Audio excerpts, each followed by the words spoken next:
The following is produced by 5 Star Productions USA, which is solely responsible for its editorial content and is sponsored in part by a grant from Paul Mitchell Salon Hair Care.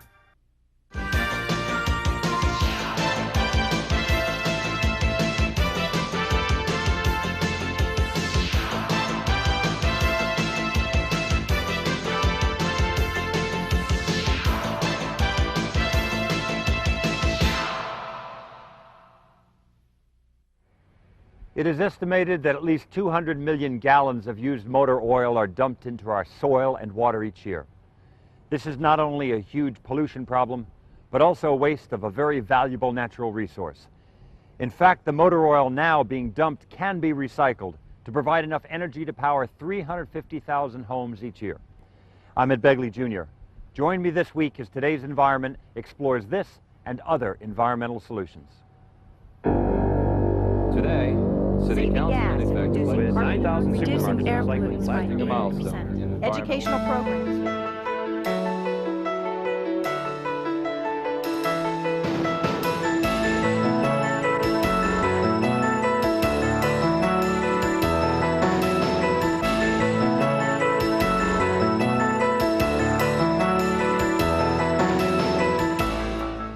Every hour, the U.S. throws away a total of 2.5 million plastic bottles. In volume, that represents 30% of everything we put in the trash. Stay with us as Today's Environment learns how we're making strides in reducing these staggering amounts. Any long-term solution to our solid waste problems must involve source reduction, reuse, recycling, and modern waste-to-energy technology. Products will continue to require protective packaging. The materials selected for the packaging should be those that provide protection while taking into account their impact on the environment. In 1987, the scientific community agreed that CFCs, chlorofluorocarbons used in manufacturing, contribute to the depletion of the ozone layer. An example of a company with environmentally sound business practices is the Sealed Air Corporation, a major manufacturer of packaging products and materials. The company has adopted a program that encompasses specific courses of action in preventing ozone depletion and managing solid waste for all of their products. They have substantially reduced by 99% the amount of CFCs used in the production of polyurethane and polyethylene packaging foams. Virtually all of their polyurethane packaging foams now utilize water in place of CFCs, and 100% of their polyethylene foam production in North America is accomplished with the use of a CFC-free blowing agent. These achievements have reduced CFC usage in their products by over 7 million pounds compared to their pre-1987 levels. CFCs are almost completely eliminated in current production. Solid waste management is achieved through the development of packaging products that use a minimum of material and are also reusable and easily recycled. The plants also reduce internally generated waste. Throughout their 21 packaging laboratories, Sealed Air continuously strives to design the most efficient packaging using a minimum of materials. These new package designs, with emphasis on cube and weight reduction, have eliminated approximately 6 million pounds of solid waste. Over 100 million pounds of paper and plastic are recycled and reprocessed with the help of Sealed Air's involvement with communities and industry. Recycling centers are set up at several plants to receive the used plastics and encourage community participation. There is also a joint recycling agreement with Dow Chemical to recycle polyethylene. 3 million pounds have already been collected. Air cellular products are manufactured with a barrier that builds strength and durability into the bubble. This allows the protective packaging to be reused. Their bubble wrap is also made with 30% recycled plastics. Large quantities of pulp and paper are used in many products, including recycled paper, which is manufactured in 3 company-owned paper mills. Through the corporation's news collection programs, scrap newspapers and office waste paper are used in the manufacture of Jiffy padded mailers. These steps reduce solid waste but cannot eliminate it.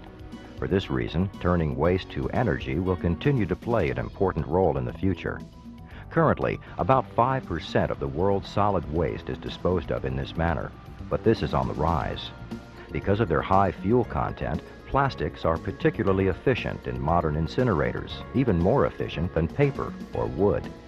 Sealed Air Corporation is committed to supplying quality protective packaging materials and continuing to pursue the most environmentally sound operation practices and procedures. Hazardous waste. Every year, the United States alone produces 500 million tons of it. Most of it is generated in the form of wastewater. Join us now as we search for other processes dealing with this type of waste. Asbestos is a naturally occurring mineral consisting of fibrous silicate materials. For many years, it was widely used in the manufacture of flame-proof fabrics and building materials, and for heat insulation in buildings such as schools. Then the problems began. Cases of disease such as cancer resulting from exposure to asbestos were reported. Exposure is caused by people breathing the loose fibers that become airborne in the building containing it. For obvious health and safety reasons, it became necessary to ban its use, but it also had to be removed or encapsulated wherever it had been installed. Nashua Corporation supplies products to the building industry through its tape division. It produces many tapes that are used to prevent leaks in poly barriers for every asbestos application. In 1989, they began removing asbestos from their facilities, including the pollute plant located in upstate New York. This created a living laboratory which provides extensive field testing. Company employees are specially trained and certified for the removal of this hazardous material. There is a real benefit when taking the responsibility to train employees to safely contain, remove, and dispose of on-site asbestos. Response to accidental release incidents can be immediate. Removal of the material requires that workers be well protected from the fibers. They must be careful not to spread any contamination from its source. To prevent exposure during removal, respirators similar to those used to keep out radioactive particles are used to filter the air. Protective clothing is worn to shield the entire body from any contact. All openings are carefully taped shut to form total protection. This prevents any absorption of the minute fibers into the body. After each use, all of the protective clothing and filters are disposed of. To remove the asbestos, the coating is broken loose from the object. During this process, some of the fibers become airborne. For smaller projects, a glove bag is often used. It's like a plastic bag with latex gloves attached to it. The worker reaches in and removes debris with tools which are already in the bag. Larger removal projects require full containment, which includes a shower, change room, a workroom, and waste room with airlocks in between. In the removal area, a room of wood and plastic is built to provide a safe shelter, a room within a room. Negative pressure is achieved so that air moves onto the barrier area through the airlocks. This prevents fibers from blowing out and contains accidental breaches. In addition, exhaust air passes through high-efficiency filters to prevent environmental contamination.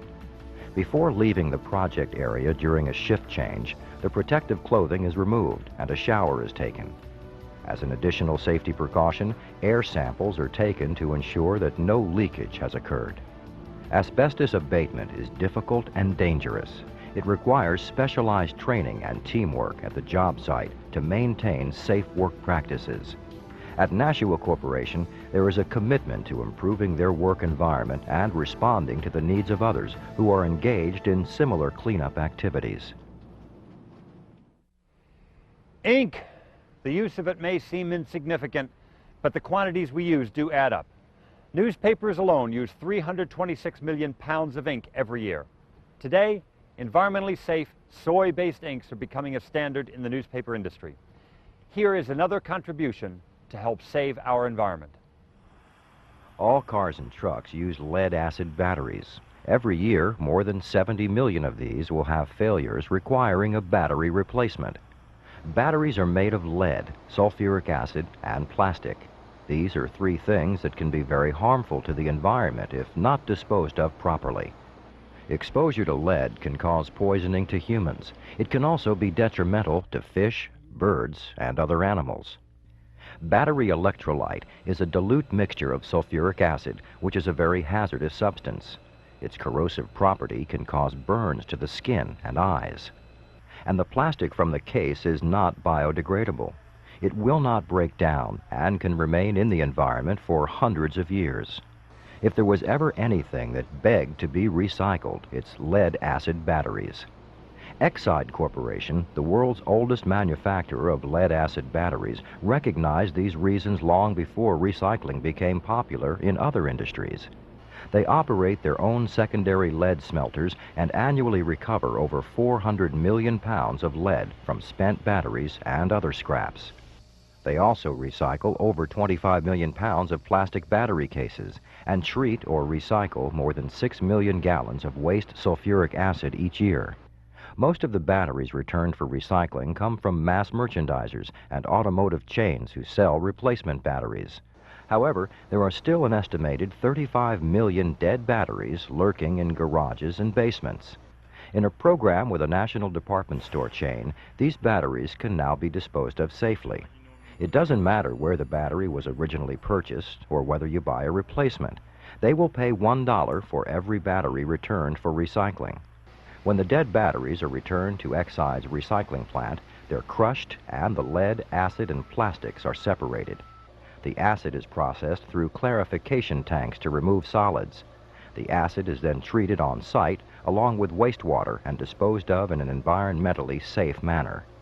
Plastic from the battery cases is processed into pellets that can be used for making new cases or other plastic products. The lead, which is the most valuable material recovered, is processed in either a reverberatory furnace to produce hard lead or a blast furnace to produce soft lead. Formed into ingots, the lead is then sent to the company's battery manufacturing plants, where it is used to make new batteries or sold to other lead users. But recycling dead batteries is not the only source for lead. 15% of the recycled lead comes from waste materials generated by various industries. Additionally, Exide is leading the way as the first secondary lead smelter in the country to actively assist federal and state agencies in reclaiming lead-bearing materials from Superfund sites and other cleanup efforts. The company is also working with government agencies toward the recovery of lead from paint in old buildings. The company has also taken a leadership role in dealing with environmental problems through its participation in industry associations like Battery Council International. This is a not-for-profit association that represents more than 99% of U.S. lead battery production and 92% of its reclamation capability. Exide's cradle-to-cradle approach to battery manufacturing accomplishes two important things.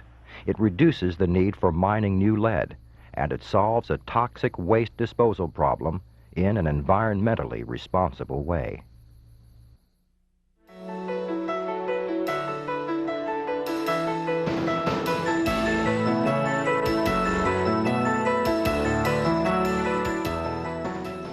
Bringing your recycling bin to the curb is just one phase of recycling. From there, it has to be picked up, transported to a collection center, sorted, and prepared for specific markets. Next, we'll visit a place where a unique type of recycling for the office is making an environmental contribution. Millions of used toner cartridges are needlessly dumped into landfills each year. What a waste of money and of an easily recyclable product. Of the 15 million sold annually in the United States, less than 15% are recycled or reused. But there is a better way. In response to environmental concerns, Newcoat International established the New Life Cartridge Exchange Program as a trouble-free way to blend good business with ecology. They develop and manufacture ribbons and laser toners for a broad range of business machines, laser printers, computer printers, and typewriters. A unique remanufacturing system was developed which brings the organic photoconductor drum back to life. This environmentally safe process recoats the drum, and the toner consistently delivers a print quality equal to or better than the original equipment manufacturer's product. Simple steps make it an easy program to follow for remanufacturing used toner cartridges. The user purchases a certificate from an office product supplier. The used toner cartridge is removed from the laser printer and replaced with a new one, then shipped to the factory with a certificate in the original shipping box. Within 6 working days, a remanufactured product will be sent in a corrugated shipping carton, which can be reused over and over again. To protect the goods during shipping, end caps made from totally recycled materials are used, and the cartridge is wrapped in a 100% recycled bag. So there is a concerted effort to recycle and reuse materials, not only in product manufacturing, but also for packaging and shipping. There are significant benefits to the product exchange program. Recycling reduces the solid waste stream and provides substantial savings to the users. With the New Life program, printer supply costs can be dramatically lowered. Best of all, the manufacturing and reuse of materials saves enormous amounts of energy. In an effort to expand the exchange program, additional incentives are provided to dealers and users through the cartridge recovery program. Stickers are applied to new cartridges manufactured as original equipment. The sticker encourages the user to return the used one and to replace it with a remanufactured product. This is an opportunity for both the dealer and user to participate in an environmentally friendly recovery program. If all the laser toner cartridges sold in 1 year were placed end to end, they would reach from Disneyland to Disney World and beyond. And if each one was discarded, there would be an astounding mass of 4 million cubic feet of landfill. But research and development continues to find quality products which use less raw materials and are environmentally safe. These programs are natural ways to promote a better environment, and just another example of how business is responding to environmental needs. Americans throw away over 200 million tons of waste per year. That's 4 to 6 pounds of garbage from each one of us a day. Today's environment found a new technology being applied to the control and reduction of solid waste.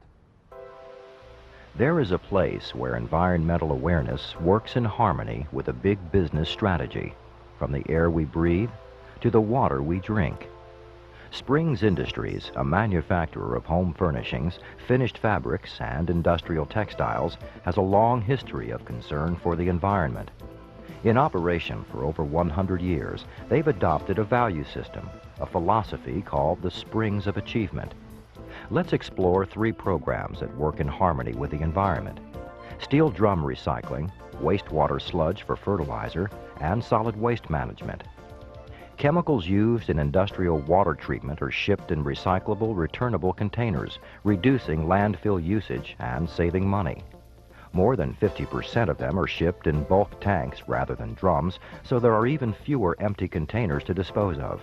Fewer drums mean less handling of the chemicals, which reduces the chance of spills or accidents. Steel, plastic, or fiber drums are sent for reconditioning or recycling, so they can be reused rather than thrown away after one use. In the mid-'80s, they initiated an environmental venture with Clemson University. The experimental project demonstrated how sludge, a wastewater treatment byproduct, could be used as a nutrient for agriculture to increase the yield of crops. Treated wastewater contains significant nitrogen and phosphorus, which can help replenish nutrients in the farmland. This sludge is similar to a commercial fertilizer. Clemson University agricultural specialists helped with site selection and developed application rates and levels to apply the material for the best effect on the crop. A demonstration project was conducted with the town of Lyman, South Carolina, using treated wastewater as an agricultural supplement. It was supplied to pasture land and areas where small grain crops and corn were grown for cattle feed. Another key environmental program at their manufacturing facilities is solid waste control, reduction, and management. The generation of waste and emissions to air, water, and land have been reduced by following clear company objectives, which stress source reduction, or where possible, elimination. Pollution prevention options are identified and then implemented into the objectives. The concept by which the Environmental Excellence Program operates is simple. Don't make waste in the first place. This means waste should be prevented or reduced at the source, and all types of materials should be recycled in an environmentally safe manner. Since August of 1990, Springs has reduced its use of landfills by over half. Their programs for recycling, reusing, and conservation have been the main contributor. The values of planning for personal as well as family well-being are demonstrated by these types of accomplishments, giving us another example of how industry is responding to the environmental challenge and making the world we live in a better place.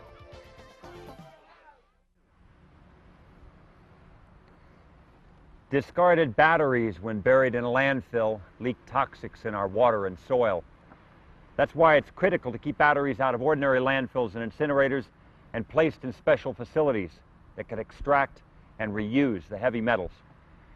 Next, let's take a look at a way testing is helping us discover dangerous materials that have leaked into our air, water, and soil.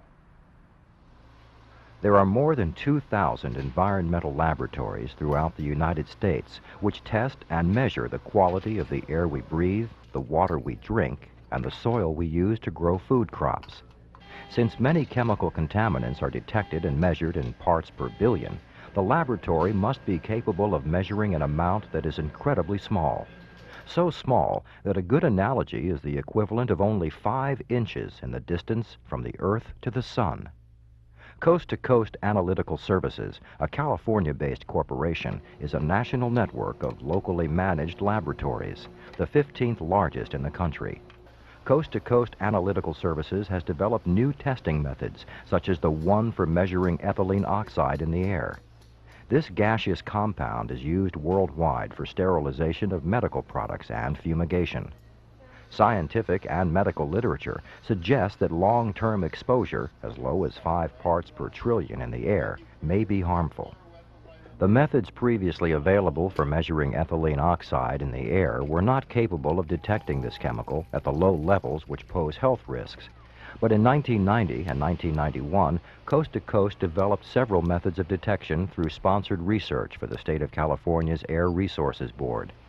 Both the sample collection method and analytical method were used. Samples were gathered at remote locations along the California coast in order to validate the measurements. Their subsequent monitoring efforts indicated that there may be a global problem with the chemical. When it combines with acid and water, it forms ethylene glycol, the main ingredient of antifreeze. And long-term exposure to ethylene oxide can be a cause of cancer. In general, every environmental sample that is tested is compared to 5 samples of known value, which are analyzed along with the unknown sample. To meet stringent quality assurance and control parameters, 2 samples may have to be reanalyzed up to 3 times. This repetition means that even incredibly small amounts of contamination can be detected by the laboratories. Cryogenic sampling with gas chromatography and mass spectrometry is one of the methods used for testing. A measured volume of air is drawn through a U-tube packed with tiny glass beads, which is immersed in liquid argon. The liquid argon is so cold that it freezes out all organic sample components and traps them on the glass beads, while the normal atmospheric gases pass through unchanged. Water and carbon dioxide are also trapped, but can be selectively removed. A mass spectrometer collects the data which is unique for each part tested. For remote monitoring projects, a well-outfitted mobile laboratory is used. Coast to Coast is helping to educate both the regulatory and consulting engineering communities. They're working together to ensure that we detect and monitor contaminants so that we can prevent further degradation and destruction of our environment. There is no doubt that recycling is one of the more important contributions we can make. But even before recycling comes a little-known process of pre-cycling. Pre-cycling is your decision to avoid buying products that are overpackaged or contain non-recyclable materials. For some items, there are no alternatives. But the more you pre-cycle, the less trash you'll generate. I'm Ed Begley, Jr. Join me next week as we explore more environmental solutions on Today's Environment.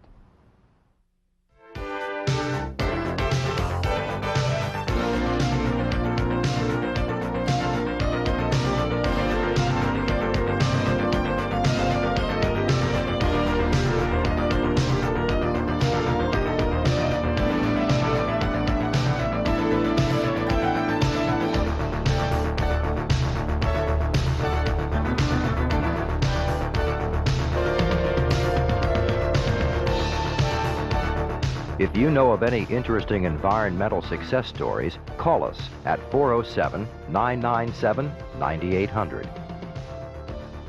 This has been a presentation of 5 Star Productions USA. The preceding program was sponsored in part by a grant from Paul Mitchell Salon Hair Care.